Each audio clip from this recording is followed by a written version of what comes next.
On te donne un certain nombre de considérations. On te regarde comme une personne étrange. Tu n'as pas le respect que doit avoir un prophète en réalité. Parce que pour l'homme, le prophète a la capacité de voir sa vie. Pour l'homme, le prophète peut lui dire le problème qu'il traverse.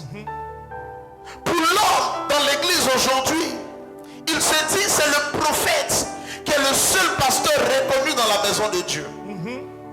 Or, la Bible déclare que toutes choses passeront, mais seule la parole de Dieu ne passera pas. Lorsque tu marches avec Dieu, recherche ce qui est essentiel. Ne recherche pas ce qui est commun. Yes. Lorsque tu marches avec des personnes qui marchent dans le commun des mortels, tu dois comprendre que tout ce que tu feras sera éphémère. C'est ça. Dieu t'a emmené sur la terre seul. Le but pour lequel tu as été créé, c'est dans une seule mission, dans une seule vocation. Dieu ne t'a pas appelé en groupe, il ne t'a pas appelé à ressembler aux autres, il ne t'a pas appelé à faire comme les autres. Yes. Parce que si tu es appelé à être évangéliste, reste à la place d'évangéliste. Ne transforme pas ton ministère pour devenir bishop ou pour devenir prophète. Parce que ce n'est pas à ça que tu es appelé. Amen. Qui te fait dire que lorsque tu es prophète, c'est parce que Dieu te connaît? Non. Yes. Je suis prophète majeur. Je suis prophète distingué. Aujourd'hui, on voit des prophètes menteurs. Yes. Des prophètes qui inventent des prophéties parce qu'ils recherchent la gloire des hommes. Yes. Des prophètes, quand on leur donne le micro, ils préfèrent s'enorgueillir que de servir Dieu. En réalité, ils se servent de Dieu, mais ils ne servent pas Dieu. Yes. Quand tu te sers de Dieu, tu préfères rechercher ce qui t'intéresse toi, au lieu de rechercher ce qui intéresse Dieu. Quand tu recherches ce qui t'intéresse toi, tu préfères regarder les yeux des hommes. Tu préfères regarder l'appréciation des hommes. Tu préfères regarder la pensée des hommes. Mais quand tu recherches la pensée de Dieu sur ta personne, tu t'en fous de ce qu'on te donne aujourd'hui. Tu t'en fous du mépris des hommes aujourd'hui, mais tu recherches l'intérêt de Dieu. Est-ce que je parle à quelqu'un? Un homme peut te donner de l'argent, mais aussi longtemps qu'on peut compter l'argent, il faut savoir que l'argent peut finir. Mais lorsque Dieu te donne sa bénédiction, la Bible déclare que la bénédiction de l'Éternel est celle-là qui enrichit et n'est suivie d'aucun chagrin. Recherche Dieu au lieu de rechercher la faveur des hommes. Amen. Recherchons la place que Dieu nous a donnée dans l'église. C'est ça. Est-ce que je parle à quelqu'un? Amen. Il n'a pas été mentionné dans la Bible que être révérend fait partie du ministère. Aujourd'hui, lorsqu'on appelle certains pasteurs, ils se fâchent. Ils disent à ces personnes, ajoute révérend. C'est ça. Mais le révérend n'est pas écrit dans la Bible. Être révérend, c'est un titre. Oh, Dieu ne nous a pas appelés pour avoir des titres, mais Dieu nous appelle pour suivre notre vocation. Alléluia. Est-ce que je parle à quelqu'un? Amen. Dis à quelqu'un, quelle est ta vocation? Dis à quelqu'un, quel est ton appel? Quel est ton appel? Qu'est-ce que Dieu veut réellement de toi? Qu'est-ce que Dieu veut? Qu'est-ce que tu recherches dans la maison de Dieu? Quelle est l'orientation véritable lorsque tu es au devant de ton Dieu? Yes. Aujourd'hui, on parle de bishop. Bishop signifie ancien. Ce n'est pas un ministère. C'est ça. Ce n'est pas un ministère.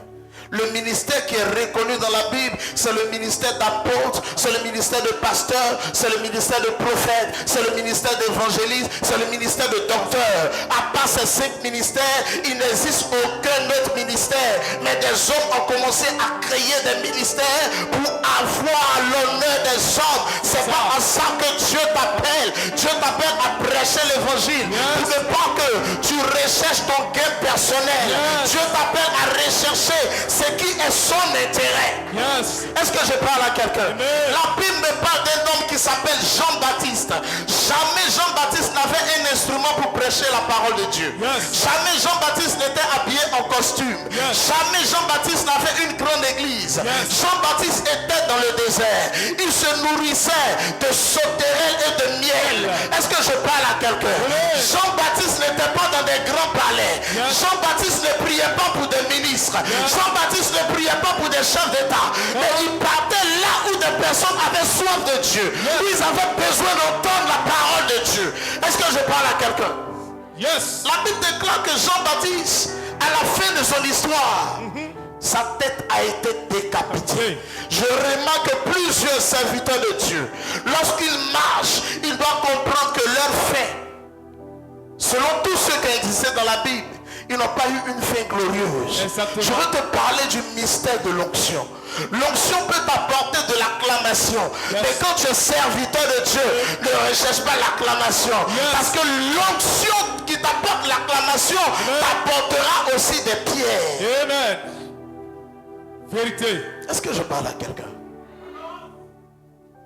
Aussi longtemps que tu vis avec Dieu, lorsque tu recherches ce qui dure dans le temps, ton ministère dure. Amen. Et résiste au vent et à la tempête. Le Le plus important n'est pas de démarrer une course, mais le plus important c'est d'achever la course. Yes. Regarde ta vie, serviteur de Dieu. Pendant combien de temps tu as pris des raccourcis? Pendant combien de temps tu as été rusé? Pendant combien de temps tu as fait des choses, des micmacs, dans le but d'avoir des gains matériels et physiques? Mais combien de temps cela a duré? Qu'est-ce que cela a apporté à ta vie? Qu'est-ce que tu es devenu aujourd'hui? Cela n'a pas d'importance. Ce qui est important, c'est le salut des âmes. Yes. Ce qui est important, c'est le royaume des cieux. Yes. Ce qui est important, ce n'est pas ta vie, mais ce qui est important, c'est l'œuvre de Dieu. L'œuvre de Dieu. Qu'est-ce que tu fais pendant que tu es dans la maison de Dieu?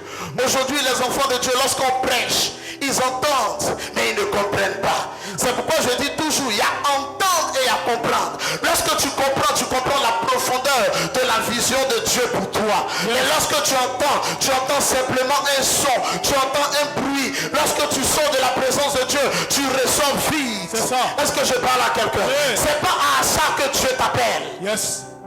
Je disais dans l'émission que l'église est une école. L'église est une entreprise. Yes. L'église est un hôpital. Yes. Et l'église est Une ambassade. une Une ambassade. ambassade. Est-ce que je parle à quelqu'un? Amen. Une ambassade fonctionne comme un État se retrouvant dans un autre État. État. Est-ce que je parle à quelqu'un? Gloire à Jésus. Une ambassade a un financement du pays qu'il envoie en mission dans un autre territoire. Yes. Un ambassadeur a un budget qui est déjà voté pour sa mission. Pour sa mission. Et lorsqu'il arrive sur le territoire, il est protégé, il est subventionné, il est contrôlé. Toutes ses fonctions sont régies par l'État qu'il a envoyé. Yes. Est-ce que je parle à quelqu'un? Amen. Tu vois, une ambassade peut être comme un bâtiment avec le drapeau de son pays. Mais tu dois savoir que lorsque tu rentres dans l'ambassade, Yes. même si tu te retrouves en France, tu Yes. dois savoir que le territoire, la maison dans laquelle tu es rentré, ce n'est plus en France, mais c'est en Côte d'Ivoire. Est-ce que je parle à quelqu'un? Amen. Lorsque tu rentres dans l'ambassade de France, en Côte d'Ivoire, tu n'es plus en Côte d'Ivoire, mais tu es sur le territoire français. Yes. Quel que soit ce qui concerne les membres de ce pays, de la Côte d'Ivoire, ce territoire n'est pas concerné parce que c'est un territoire français. Quelle que soit la guerre qui existe autour de ce pays, les gens ne peuvent pas s'autoriser à rentrer dans cette ambassade parce que ce n'est pas un territoire ivoirien, mais c'est un territoire français. Mais toi, tu es ambassadeur de Christ sur la terre. Tu es la représentation d'une divinité sur la terre. Sur la terre. Lorsque tu marches, tu dois comprendre qu'il y a une subvention qui t'accompagne. Yes. Il y a un budget qui t'accompagne. Yes. Il y a quelque chose qui accompagne la mission pour laquelle tu as été envoyé sur la terre. Yes. Donc ne te précipite pas pour aller quémander dehors. Ne te précipite pas pour entrer dans la compromission. Yes. Ne te précipite pas pour entrer dans la corruption. Yes. Mais reste à ton poste pour que le chargé de mission t'emmène les financements. Amen. Gloire à Dieu. Si tu es pressé, tu seras sur un territoire sans avoir la subvention de ton pays. Yes. Est-ce que je parle à quelqu'un? Amen. Tu seras sur un territoire sans avoir la subvention de l'État qui t'a envoyé. Amen. Mais lorsque tu es à ton poste et que tu écoutes le missionnaire qui t'a envoyé, yes, le missionnaire te dira où aller chercher l'argent pour subventionner, pour commencer à travailler dans le territoire où tu as été envoyé. Yes. Mais lorsque tu n'écoutes pas le missionnaire qui t'a envoyé, yes, tu es obligé de chercher l'argent sur le territoire où tu es. Oh, c'est pas le territoire qui t'a emmené là où tu es, yes, mais c'est l'État qui t'a envoyé là où tu es. Yes. Donc tu es obligé d'écouter l'État. Quel est l'État que tu écoutes, enfant de Dieu? Quelle est la subvention que tu reçois, enfant de Dieu? Est-ce que je parle à quelqu'un ce matin? Non, Jésus. L'Éternel Dieu t'envoie en mission. Il te demande de l'écouter pour qu'il te donne un financement par rapport à la mission qu'il t'a donnée. Yes. Mais comme tu es pressé, comme tu n'écoutes pas ce qu'il te donne comme instruction, yes, tu commences à prendre des raccourcis. C'est ce qui fait que ton ministère n'avance pas. C'est ce qui fait que ta vie tourne en rond. Parce que tu n'écoutes pas celui qui t'a envoyé. Yes. Regarde, l'ambassade humaine, l'ambassade d'un pays n'est rien comparé à l'ambassade du Christ. Yes. La terre n'est rien comparé à la patrie céleste. Yes. Notre Dieu est au-dessus de tous les chefs d'État du monde entier. Yes. Son État n'est pas un État, mais il vit dans un royaume. Yeah. Lorsqu'un royaume fonctionne, tu dois comprendre que c'est dans une organisation parfaite. Est-ce que je parle à l'esprit de quelqu'un? Notre Dieu t'envoie en mission. Mais tu te presses pour faire du n'importe quoi. Tu dois marcher avec honneur. Tu dois marcher avec dignité. Yes. Un ambassadeur ne se retrouve pas dans un marché. Un ambassadeur ne parle pas avec tout le monde. Yes. Un ambassadeur, lorsque tu dois le voir, tu es obligé de prendre un rendez-vous. On demande audience d'abord. Yes. Mais aujourd'hui, toi, tu te retrouves dans toutes les maisons. Tu te retrouves partout. Un homme de Dieu ne se balade pas partout. Yes. Un homme de Dieu reste en intimité avec Dieu. Yes. Un homme de Dieu ne se promène pas dans les marchés. Yes. Tu ne vas jamais voir un ambassadeur dans un marché.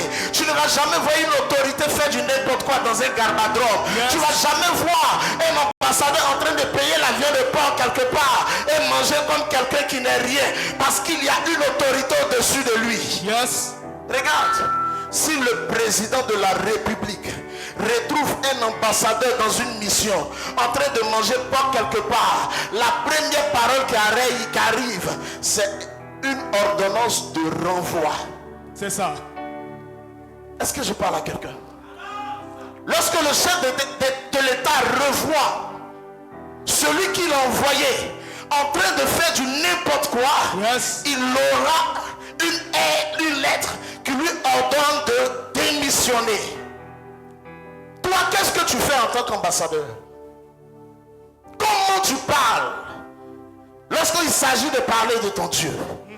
Est-ce que tu es influençable ou est-ce que tu te laisses influencer uniquement par Dieu? Regarde, un ambassadeur, c'est une autorité.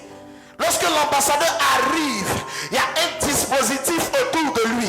Toi, tu ne regardes pas dans le spirituel pour voir que pendant que tu es en train de marcher, il y a un dispositif qui est engagé. Yes. Tout le monde ne peut pas mettre la main sur toi. Yes. Tout le monde ne peut pas parler sur toi. Yes. Parce que les anges se chargeront de te protéger. Yes. Est-ce que je parle à quelqu'un? Tout est spirituel avant d'être physique. La question que je te pose ce matin, qu'est-ce que l'œuvre de Dieu?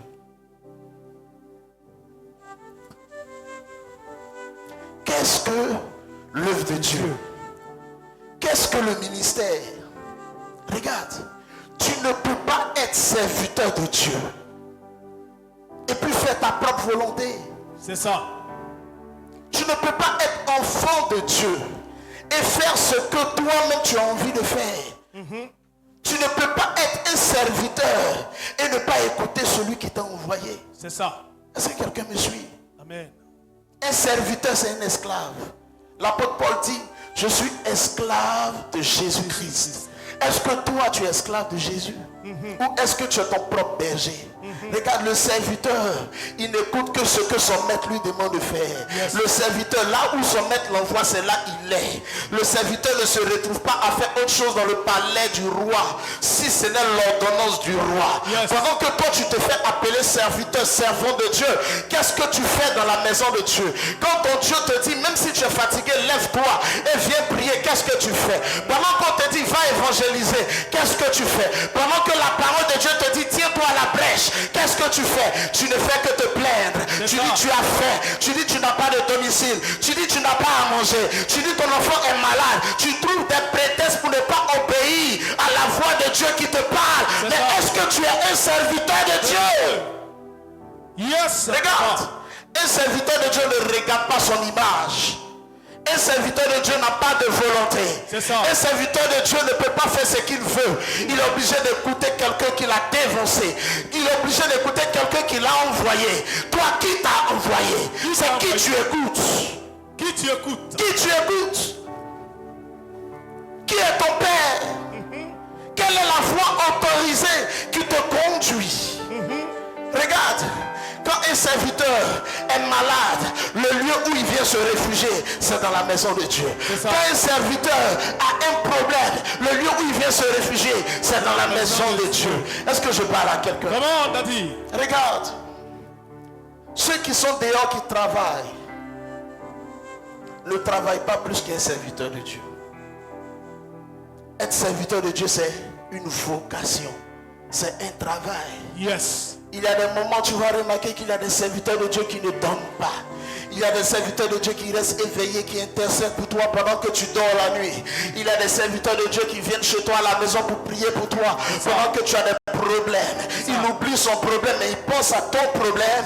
Il se soucie de ton avenir. Il y a des serviteurs de Dieu qui restent en réception jusqu'à 1h, 2h du matin parce qu'ils n'ont pas le temps. Il y a des serviteurs de Dieu qui restent à la brèche à intercéder pour toi jusqu'à des heures tardives. C'est pour dire, il n'a pas le temps pour faire autre chose. C'est sa vocation. Mais s'il se retrouve à faire autre chose, ce n'est plus sa vocation. Est-ce que je parle à quelqu'un? Quelle est ta vocation? Quelle est ta vocation? Un serviteur de Dieu n'a pas besoin du repos. Tu auras le repos uniquement lorsque ton souffle de vie te sera retiré. C'est ça. Tu auras le repos lorsque les âmes du Seigneur seront sauvées.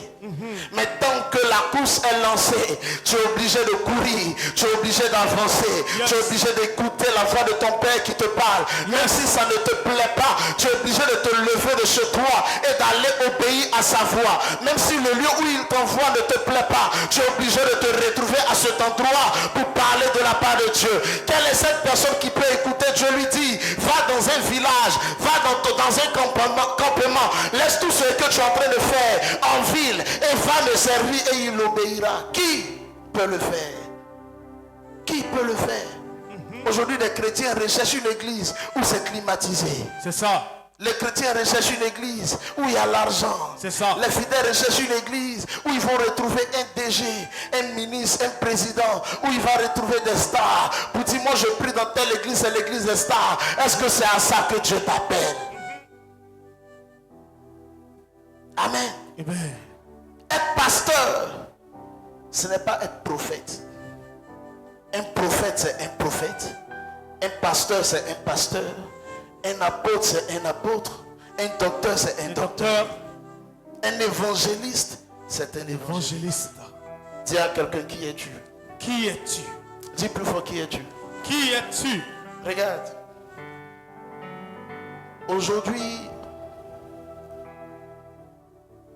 les enfants de Dieu ne connaissent pas leur position. Ils ne savent pas où se retrouver. C'est ça. Tu dois savoir une chose. La Bible déclare que dans les derniers temps, je répondrai de mon esprit sur toute chair. Toute chair. Vos fils et vos filles prophétiseront. Vos jeunes gens auront des visions. Et vos vieillards auront des songes. La chair, c'est qui? Qui a été fils ici? Et qui est fille ici? Qui est fils ici? Est-ce que que je parle à quelqu'un? Comment on l'a dit? Quelle est ta nature en Christ? Amen. Regarde, les animaux ont une chair. La nature a une chair. La terre a une chair. Toi, tu as une chair. Yes, Daddy. Mais de quelle chair l'Esprit de Dieu parle? Amen. Je répandrai de mon esprit sur toute chair. Est-ce que je parle à quelqu'un? Comment on l'a dit? Est-ce que je parle à quelqu'un? Approfondis, Daddy. Est-ce que tu sais que la chair est un hôtel? Dis avec moi, la chair est un hôtel. La chair est un hôtel. La Bible dit, Abraham entend la voix de Dieu. Il dit, envoie ton fils Isaac en sacrifice sur l'autel. Parce que j'en ai besoin. Abraham se lève, il obéit. Yes. Lorsqu'il arrive sur la montagne, Dieu lui dit, à cause de ton obéissance, ne touche pas à Isaac, mais voici une autre chair. Prends cette chair en sacrifice. Est-ce que je parle à quelqu'un? Yes, Daddy. Tu dois comprendre que lorsque la chair devient un autel, c'est lorsque ta vie devient un sacrifice pour Dieu. Ok. La Bible dit, il a été le plus grand sacrifice pour nous à la croix.